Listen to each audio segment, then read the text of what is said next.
Assalamualaikum warahmatullahi wabarakatuh. Perkenalkan, saya Alia Aziza dengan NIM 23070160160. Di sini saya akan memberikan penjelasan singkat tentang puncak kemajuan ilmu pengetahuan. Jadi sebelumnya ini ada perjalanan perkembangan ilmu pengetahuan. Ini saya ambil dari bukunya Yuryadi yang berjudul Psikologi Komunitas. Yang pertama ini tuh ada gereja berkuasa atas pengetahuan. Di zaman dahulu itu segala sesuatu itu dijelaskan berdasarkan iman dan ajaran suatu agama. Yang terus selanjutnya ini muncul tokoh Kopernikus. Kopernikus ini membawa perubahan besar. Jadi manusia mulai menggunakan akal dan penalarannya, sehingga disebut dengan abad penalaran. Selanjutnya ini ada abad ke-19. Di abad ke-19 ini muncul ilmu fisika. Pada saat itu fisika disebut sebagai ratu ilmu pengetahuan karena merupakan menjadi contoh cara berpikir ilmiah. Fisika juga kan merupakan ilmu alam, ilmu objektif gitu, yang kemudian disusul dengan ilmu psikologi dan politik. Terus yang keempat ini ada ilmu sosial. Pada ilmu sosial ini muncul tantangan baru, yaitu manusia bukan seperti benda mati yang bisa diukur objektif. Jadi bukan kayak fisika yang objektif gitu, karena manusia kan memiliki pikiran dan perasaan. Terus zaman postmodern. Di zaman postmodern ini fokusnya sudah bukan lagi mengetahui secara teori, tapi lebih ke bagaimana pengetahuan itu bisa digunakan dalam kehidupan nyata.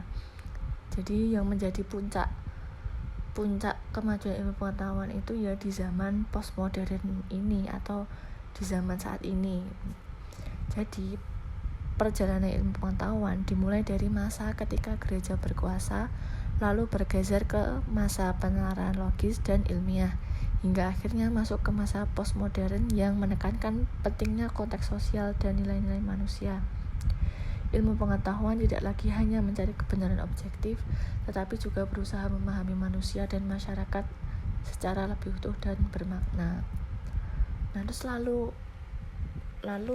hubungannya ilmu pengetahuan dengan komunitas itu apa? Hubungan antara ilmu pengetahuan dengan komunitas terletak pada cara komunitas memahami, mengembangkan dan memecahkan masalah melalui pengetahuan. Dan ilmu pengetahuan, komunitas mulai menggunakan data, observasi, dan logika. Jadi contohnya tuh ada komunitas peduli sesama. Komunitas peduli sesama ini tuh ada program bantuan sosial. Nah, sebelum melaksanakan program ini kan pasti komunitasnya ini tuh melakukan riset dulu kan, lokasi mana yang pantas buat dikasih bantuan. Nah, risetnya ini bisa dengan penelitian terdahulu atau pengetahuan yang ada. Bayangin kalau tanpa riset. Bisa aja kan komunitas ini bagi-bagi bantuan ke warga BSB. Nah, ini kan bisa aja. Masa BSB dikasih bantuan? Nah, ini ada dampak atau manfaatnya untuk komunitas atau bahkan orang lain yang bukan masuk ke komunitas. Yang pertama ini ada meningkatkan kesejahteraan. Contohnya pengetahuan kesehatan, membantu orang menjaga kebersihan dan mencegah penyakit. Terus yang kedua, meningkatkan berpikir kritis dan rasional. Tentu saja ya, orang yang berpengetahuan pastikan pikirannya lebih rasional dan kritis. Yang ketiga, memperbaiki kualitas hidup. Nah, ini contohnya pengetahuan mengatur keuangan, menabung, tanam saham, dan reksadana itu kan bisa meningkatkan kualitas hidup. Jadi adanya pengetahuan tentang keuangan. Terus yang keempat, menguatkan kerjasama dan empati.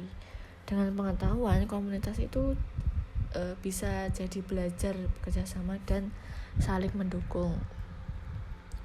Nah, sekian yang bisa saya jelaskan. Kurang lebihnya saya mohon maaf. Wassalamualaikum warahmatullahi wabarakatuh.